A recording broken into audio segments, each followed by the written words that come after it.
नमस्कार. वृंदावनी फॅशन किटा या चॅनलमध्ये आपले सर्वांचे खूप खूप स्वागत. इथे बघा 14 इंच आपण उंची घेतलेली आहे. मुंडा हा आपण 7 इंच घेतलेला आहे. शोल्डर 7 इंच घेतला आहे. मुंडा 6.5 इंच आपण इथे घेतलेला आहे. त्यानंतर आपल्याला बघा हा 32 चेस्ट साईजचा ब्लाऊज आहे, तर त्यानुसार आपल्याला इथे मापे टाकायची आहेत. 1.5 इंच मार्जिन इथे ठेवलेलं आहे. कमर 24 आहे, तर 24चा चौथा 6 आणि 1 इंच टक्स 1.5 इंच मार्जिन, अशा प्रकारे आपण पूर्ण मापेही टाकलेले आहे. तिथे बघा गळा रुंदी जी आहे ती 3.5 इंच घेतलेली आहे, 3.5 इंच. त्यानंतर खाली 3 इंचावरती आपल्याला एक मार्क करून घ्यायचा आहे आणि त्यानंतर त्याचा एक बॉक्स बनवून घ्यायचा आहे. खूप छान अशी डिझाईन आहे. एकदम सोप्या पद्धतीने मी तुम्हाला सांगण्याचा प्रयत्न केला. नक्कीच तुम्हाला ते आवडेल. तर बघा तुम्ही व्हिडिओ शेवटपर्यंत पहा, स्किप न करता. कमीत कमी वेळामध्ये होणारी छान अशी आपली ही डिझाईन आपण इथे तयार केलेली आहे. ठीक आहे, तर चला मग पुढे बघा.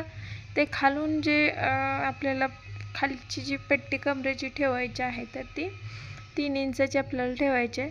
जेवढी काही तुम्हाला ठेवायची असेल तेवढं तुम्हाला इथे माप टाकून घ्यायचं, किंवा वरून किती गळा पाहिजे आहे तसं टाकलं तरीसुद्धा तुम्हाला चालणार आहे.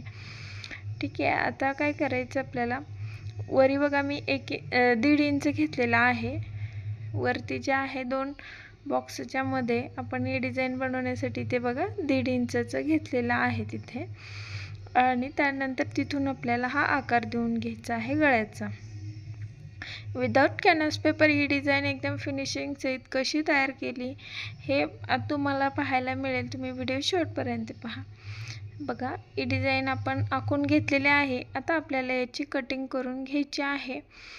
जो ब्लाउजचा पीस आहे त्यावरती आपण थोडंसं एक्स्ट्राचं मार्जिन ठेवून गळा हा कट केलेला आहे. तर बघा इथे आतल्या बाजूनं खालचं जे आहे ते कटिंग केल्यामध्ये आपला ब्लाऊज जॉईंटच राहणार आहे. इथे पाहू शकता अशा प्रकारे ड्रॉप शेप आहे तो आपण इथे देऊन घेतला उलट्या आकारामध्ये. ठीक आहे, तर इथे आपल्याला काय करायचं आहे, ब्लाऊजचा जो कपडा आहे तो सरळ, वरची जी बाजू असणार आहे ती सरळ असणार आहे आणि त्यावरती पिन वगैरे लावून आपल्याला आपला जो अस्तरचा कपडा आहे तो व्यवस्थित सेट करून घ्यायचा आहे. आता इथे बघा खाली काट आलेला आहे, तर तो काट व्यवस्थित असा खालच्या बाजूला आला पाहिजे, त्या पद्धतीने आपल्याला सेट करून घ्यायचं. इंचाचं मार्जिन ठेवून पूर्ण जो फक्त आपला ड्रॉपचा शेप आहे त्यावरती आपण इथे टिप देऊन घेतली आणि त्यानंतर एक्स्ट्राचा जो कपडा आहे तो इथे आतला जो गळ्याचा तो इथे आपण आता कट करणार आहोत. सुरुवातीला आपल्याला कुठेही कट करायचं नाही. पूर्ण गळ्यावरती आपण छोटे छोटे कट इथे देऊन घेतलेले आहेत. त्यानंतर आपल्याला बघा गळा हा पलटवून घ्यायचा आहे. गळा पलटवून घेतल्यानंतर व्यवस्थित अशी आपल्याला दाबटेप इथे द्यायची आहे. मी नेहमी सांगत असते, अस्तरचा कपडा वरच्या बाजूने दिसणार नाही, अशा पद्धतीने आपल्याला पूर्ण गळ्यावरती ही दाबटीप जी आहे ती देऊन घ्यायची आहे. तुम्ही आपल्या चॅनलवर जर नवीन असाल, जर अजून तुम्ही आपलं चॅनल सबस्क्राईब केलं नसेल तर प्लीज आपलं चॅनल सबस्क्राईब करून ठेवा.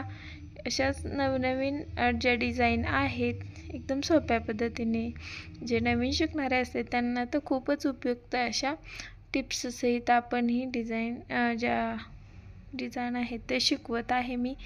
तर नक्कीच तुम्हालाही त्याचा फायदा होईल. त्यासाठी चॅनल सबस्क्राईब करा, शेजारील बेल आयकॉन क्लिक करून ठेवा, म्हणजे नोटिफिकेशन तुम्हाला मिळतील आणि व्हिडिओ तुम्ही पाहू शकाल.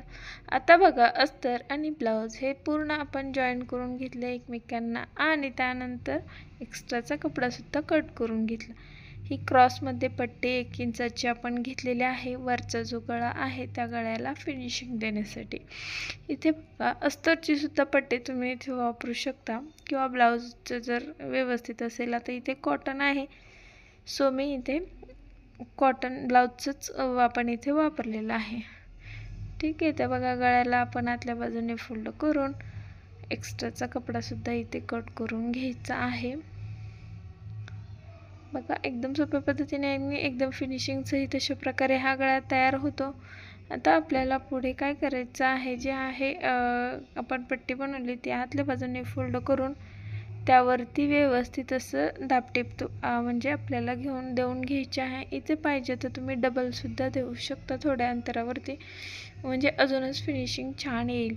ठीक आहे, आता आपल्याला जो पाठीचे टक्स आहेत ते इथे देऊन घ्यायचे आहेत. त्यानंतर पुढील डिझाईन आपण पाहूया. हे टक्स देऊन घेतल्यानंतर आपल्याला पुढे काय करायचं ते मी तुम्हाला दाखवते. खूप छान असे आणि एकदम सोप्या पद्धतीने आपली जी कमरेची पट्टी आहे ती इथे जोडून घेऊया अगोदर. आता कमरेची पट्टी जोडण्यासाठी बघा, जशी नेहमीप्रमाणे जोडतो तशी जोडून घ्यायची आणि त्यानंतर हे इथे बटन बनवायचं. तुम्हाला पाहिजे असेल तर तुम्ही एखादं फॅब्रिकचं फ्लावर वगैरे बनवून सुद्धा इथे लावू शकता. त्यामुळे गळ्याला खूपच छान लुक येईल. तर व्हिडिओ कसा वाटला हे कमेंट करून सांगा. आवडला असेल तर नक्की लाईक करा.